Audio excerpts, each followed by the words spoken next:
Hello everyone, সবাই কেমন আছেন? আশা করি সবাই অনেক ভালো আছেন। আমিও ভালো আছি। আমার এটা আমার ফার্স্ট ভিডিও, তো সবাই সাপোর্ট করবেন, দয়া করে আজে বাজে কমেন্ট করবেন না। আমার পরিচয়, আমি একজন সিঙ্গেল মাদার, আর এটাই আমার বর্তমান পরিচয়। এর বাইরে আমি আর কোনো পরিচয় দিতে চাচ্ছি না। তো আপাতত আমার কেউ নেই, আমি আর আমার মেয়ে একসাথে থাকি। আমার মেয়েকে নিয়েই আমার জীবন। বাবা মারা গেছে হলো আমার 2022 সালে নভেম্বরে, আর মা বেঁচে আছে, কিন্তু তাও আমার কাছে নেই। আমার কাছে ছিল, চলে গেছে আমার কাছ থেকে। ভাই আছে, আত্মীয় স্বজন সবাই আছে, কিন্তু আমার কেউ নেই। বর্তমানে আমি সম্পূর্ণ একা, আমি আর আমার মেয়ে। আমি এখন মরে গেলেও আমাকে কেউ দেখবে না, বেঁচে থাকলেও আমাকে কেউ দেখবে না। সো আমার মেয়েকে নিয়েই আমি বেঁচে আছি, আমার কেউ নেই। আর নিজেকে এটা বলে সান্ত্বনা দিই যে আমার কেউ নেই, আমি আমার।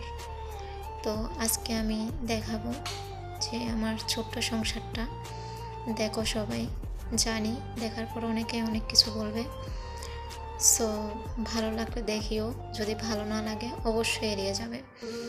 তো আবারও বলি, আমার সবাই আছে কিন্তু আমার কেউ নেই। শুধু আমার বাবাই মারা গেছে, আর সবাই বেঁচে আছে, কিন্তু আমার কেউ নেই।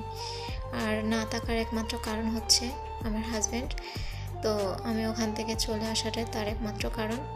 আর ইচ্ছাকৃতভাবে কোনো মেয়েই তার সংসার ছাড়ে না, এটা অবশ্যই জানেন।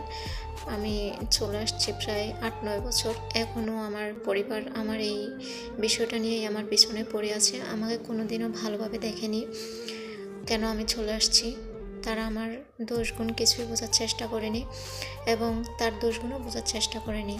কেন চলে আসছি এটাই তাদের প্রশ্ন। কিন্তু আমি তাদেরকে অনেক কিছুই বলছি যে আমার সাথে এরকম হচ্ছে, কিন্তু কেউ অবশ্য ভালো করে তার বিচার বিবেচনা করেনি বা যায়নি তাদের কাছে। শেষ পর্যন্ত একটা পর্যায়ে আমি সব কিছু সহ্য করতে না পেরে আমি চলে আসি। এসে থেকেই আমি আমার একাকিত্ব নিয়ে বেঁচে আছি। তো এটাই মহামারী সমস্যা আমার, যে আমার পরিবার, আত্মীয় স্বজন সবার কাছে আমি এতটাই খারাপ, যেটা আমি বোঝাতে পারবো না। জানি না কী হবে, তারপরও বেঁচে আছি, জীবনের সাথে যুদ্ধ করতেছি, কোনো রকম চলতেছি। এটাই আমার পরিবার, আত্মীয় স্বজন সবার একটাই প্রবলেম, আমি কেন স্বামীর ঘর ছেড়ে চলে আসছি। তো কেন চলে আসছি সেটা কোনো এক ভিডিওতে বলবো, এই আর কি। আমার একটাই বেবি, মেয়ে, আর আমার মেয়ের ছোট্ট একটা সংসার। আমাদের এভাবে দিন চলে। তো আবারও আমি রিকোয়েস্ট করব, কেউ আজে বাজে কমেন্ট করবেন না। যদি আপনাদের ভালো না লাগে ভিডিওটা এড়িয়ে যাবেন। তো আজকে আমি প্রথম ভিডিও শ্যুট করতেছি, জানি না কেমন দেখাচ্ছে। তো সবাই আর কি যার যার মতো করে নেবেন।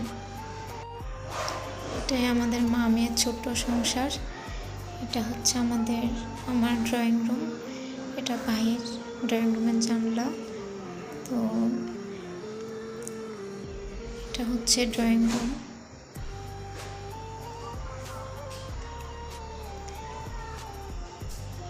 এটা আমার কিচেন।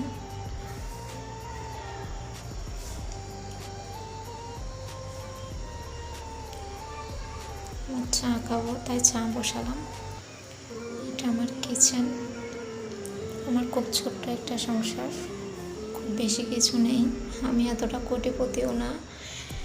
তো কোনো রকম আমি চলি। আমি একটা জব করি, ছোট একটা জব, গার্মেন্টস জব।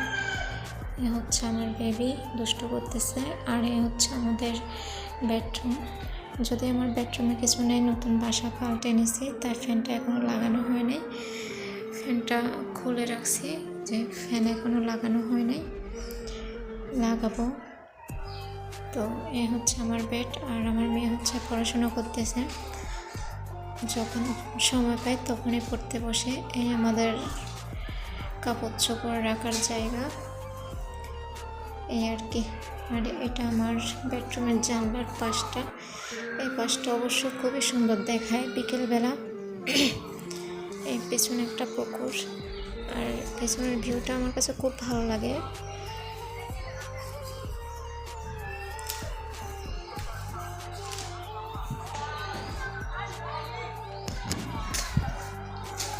এই হচ্ছে আমার